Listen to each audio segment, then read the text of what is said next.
শুভ জন্মদিন ম্যাডাম, এটা আপনার জন্য।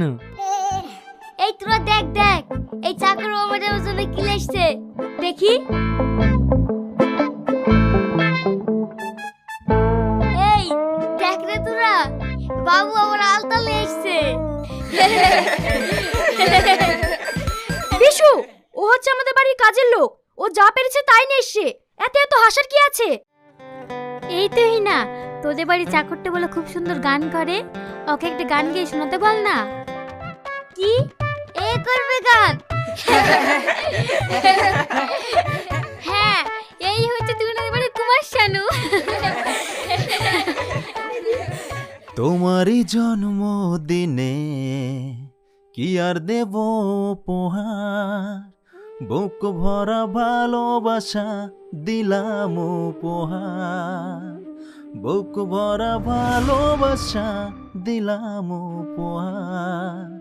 বছর বছর ধরে ফিরে আসুক এই দিন, তোমার খুশি গাইব আমি শুভ জন্মদিন, তোমার খুশি গাইব আমি শুভ জন্মদিন।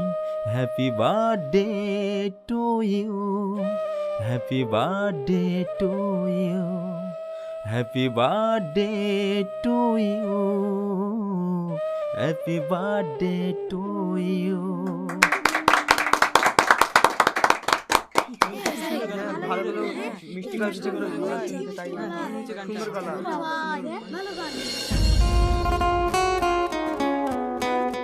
হ্যালো ডার্লিং, সাজুগুজু করছো? করো করো, আমি তো জানি তুমি আমার জন্যই সাজছো। তোমাকে আর আগে বলিনি বিনা পারমিশনে তুমি আমার ঘরে ঢুকবে না? তোমার ঘরে ঢুকতে আমার পারমিশন? তোমার ঘর মানেই তো আমার ঘর। তুমি এতটা নির্লজ্জ আমি জানতাম না। তুমি এক্ষুনি আমার ঘর থেকে বেরিয়ে যাও। আচ্ছা আচ্ছা ঠিক আছে, বেরিয়ে যাচ্ছি। আর কতদিনই বা তুমি আমার কাছ থেকে দূরে দূরে থাকবে তাই দেখছি। আর কতদিন পরেই তো আমাদের বিয়ে।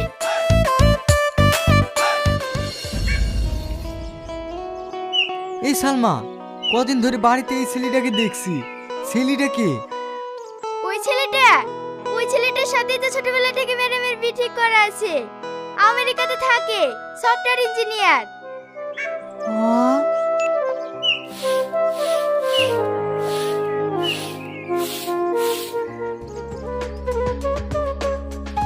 আব্বু, হ্যাঁ বল। আমাদের কলেজ থেকে সবাইকে গ্রামে সার্ভে করতে যেতে বলছে, তাই আমাকেও যেতে হবে। ওসব সার্ভে টার্ভে করতে যেতে হবে না, আমি তোর ম্যাডামকে ফোন করে বলে দিচ্ছি, তুই না যাচ্ছে না। না আব্বু, আমার গ্রাম দেখার ভীষণ ইচ্ছা, আমি যাব। ওখানে গিয়ে থাকবি কোথায়? ম্যাডামকে আমাদের গ্রামে নিয়ে যাবো, আর ম্যাডাম আমাদের বাড়িতে থাকবে। না, যেতে হবে না। আব্বু, কয়েকটা দিনই তো, আর তাছাড়া রেয়াজ তো বলছে ওদের বাড়িতে থাকতে, তাহলে তো কোনো অসুবিধাই হবে না। মালিক, আমাদের বাড়িতে ম্যাডামের কোনো অসুবিধা হবে না, যেতে দেন না। আচ্ছা ঠিক আছে, তবে তাড়াতাড়ি ফিরে আসবি। ঠিক আছে আব্বু।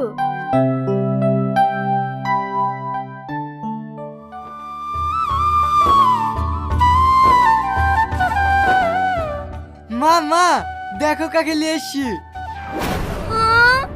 তুই বিয়ে করলে চলে এসেছিস, তার জন্য সবাই বলতো তোমার ছেলে বাইরে যাচ্ছে, দেখবা জাতামাতা একটা মেয়ে ধরে বিয়ে করলে চলে আসবে।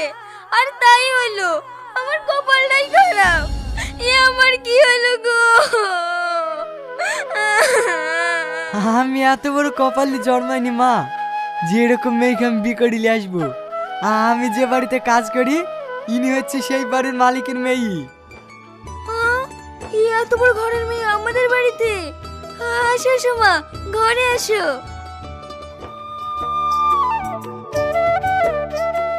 বসেন ম্যাডাম, বসেন বসেন। তোরা বস, আমি তোদের জন্য খাবারের ব্যবস্থা করি।